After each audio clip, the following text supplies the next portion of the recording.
বন্ধুরা আসসালামু আলাইকুম। লাস্ট মিনিটে লিওনেল মেসির জাদুকরী ম্যাজিক্যাল গোলে কোয়ার্টার ফাইনালে ইন্টার মায়ামি। বিস্তারিত জানুন পুরো ভিডিওতে।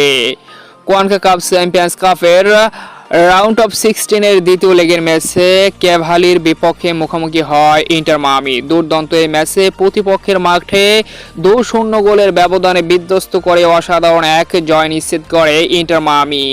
বেশ কয়েকটি ম্যাচ বিরতি দিয়ে আবারও মাঠে ফিরেছে আর্জেন্টাইন কাপ্তান লিওনেল মেসি। যদিও ফার্স্ট হাফে ছিলেন না মেসি, তবে সুয়ারেজের অসাধারণ পেনাল্টি গোলে ম্যাচের 37তম মিনিটে এগিয়ে যায় ক্যাভালির বিপক্ষে ইন্টার মায়ামি এবং সেই গোলের লিড নিয়ে অর্ধ অংশ পার করে। তবে দ্বিতীয়ার্ধে মাঠে নামে লিওনেল মেসি।